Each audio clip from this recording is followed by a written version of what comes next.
if you're a young person, young means 21, 22, do you hear your parents say you should spend less, right? It's quite common because children have just broken out, they've started earning, and they want to spend money which their parents were not.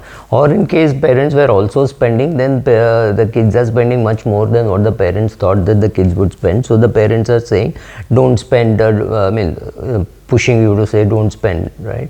So my take is a little different. I think you should change the word from spending to investing, and then I would think you should invest more, right? So invest in books.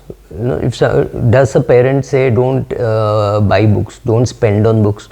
Just change the language. You don't buy books. You of course buy books, but you don't spend on books. You invest in books. Every book that you buy may not be great. You may read 40 pages, then throw it away. You gift it away because you're not going to read it again. Or you may read 100 pages of a 200-page book and benefit. Or you may read 40 pages of a book and benefit. Or you may read the whole book and put it away and say, I will visit this book again, right? So those investments are great investments.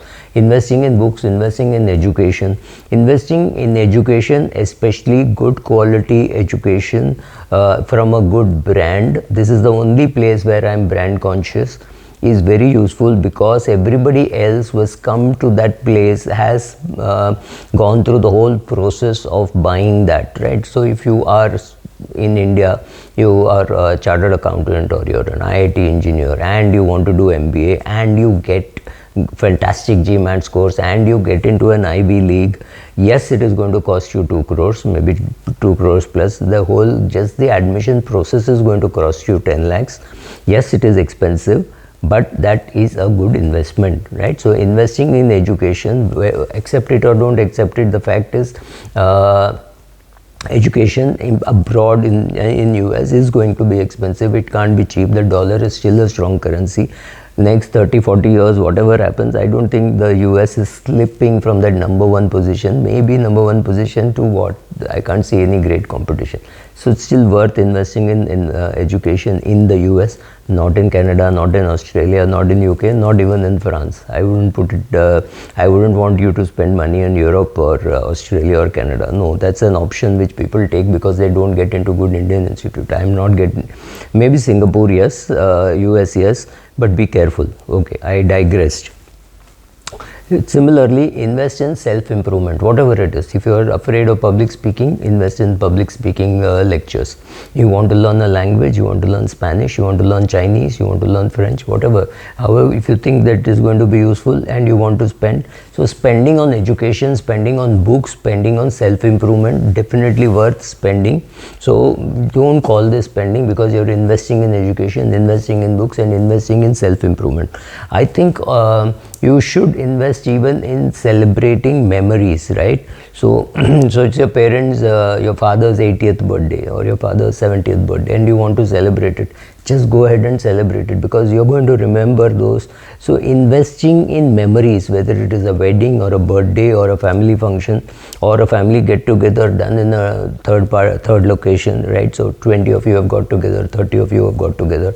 Remember, all of you will carry very happy memories. That I would call it almost an investment. Yes, of course, it's an expense. There is no doubt. Similarly, if you think investing in a good camera, investing in a good handbag, maybe you think you need to invest in a good handbag, maybe you need to invest in a good dress for a particular occasion.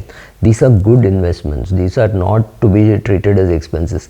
You will treat them as expenses if you are doing it very regularly and for example, eating out at premium places. Maybe you feel good once in a while you do, but you don't do it very regularly so as to hurt yourself, right? Investing in academic pursuits and in what I would call seminars, conferences, etc. in your profession, if it is not too much of a travel cost. For example, if the event in the US and you're here, then you're talking of 2 lakhs in travel alone.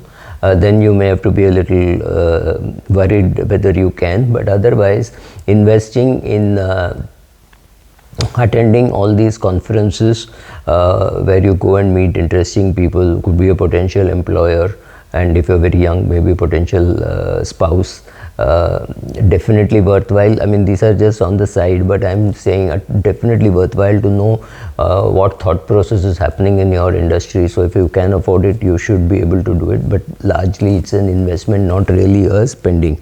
Investing in safety and security, whether it is good quality, could be just good quality shoes.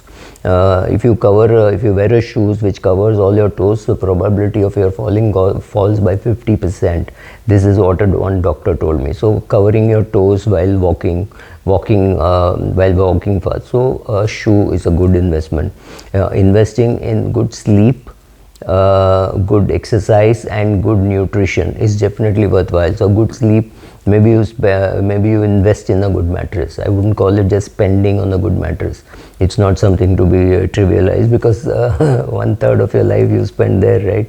If you assume that you spend 8 hours a day sleeping, you're going to use it. So investing in a good mattress, investing in a good trainer in the gym who will ensure that you go there every day, chat with you nicely, talk to you, all that is important in that relationship, so that you feel enthused enough to go to a gym where you like to meet the people whom you meet.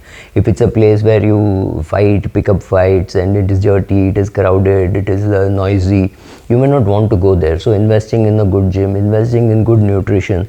All of us are nutritionists, including your mother and grandmother and aunt and everybody. But going to a good nutritionist who tells you what to eat, how to eat, why that combination, right? So all that is again an investment in your health, right? So investing in sleeping, investing in exercise, which is joining a gym, or investing in nutritionist, all those are good investments which is going to give back to you well. Similarly, term insurance and medical insurance are typically not investments in insurance. Those are spending, right? But you look at it this way, you are investing in peace of mind. So the minute you call it investing in peace of mind, you will make sure that you take adequate medical insurance. Now let me just explain this adequate medical insurance. When you're young and you don't have anybody to support you, you don't have cover, you need a lot of insurance, because you break a leg or maybe have an attack or something like that, you need that money. But later on in life, you may not need too much insurance because you already have the money. So what is adequate insurance? Each person has to define. So a rich person with a net worth of 20, 30, 50 crores and having only 5 lakhs in insurance, it still makes sense, because it doesn't matter. He's got a kitty in which to dip. So for 15, 20 years, if he's been paying premium and for just 5 lakhs and did not have a bigger cover, it's still okay. Maybe at that stage, maybe at 70 you go and enhance it a bit, but it's not necessary, because your corpus has grown a lot and you can always dip into your corpus, because remember, this is a probabilistic event, right? Medical insurance and term insurance. So, but those are investments in yourself, in the sense that is investment in your own peace of mind, therefore you have it. I spoke about hiring a good exercise trainer, hiring a good, a gym trainer, a nutritionist. Similarly, don't cringe about hiring good professionals, maybe a chartered accountant to file your returns, a lawyer to make your will and all that. Don't cringe on that, because these are very critical and important investments, especially if you're a businessman. If you're a salary earner, it does not matter who files your return, you can do it yourself if you have some patience. You don't really need a chartered accountant to do it. Anybody could do it. These returns are simple. However, there are people who don't understand how capital gains calculation is to be done, or people who have some kind of rental income and things like that. For them, it is necessary they invest in good quality professionals, sit with them, understand, and maybe afterwards you can negotiate on fees, but not initially. So sitting, learning with them. So again, investing in relationships, in the sense that of professional relationships which cost money. I'm not talking of social relationships or even business relationships. I'm talking of relationships of hiring professionals whom you are going to use for whatever reasons, a doctor, a lawyer, a chartered accountant, anybody. All these things are good quality investments. Don't treat them just as spending. Thank you.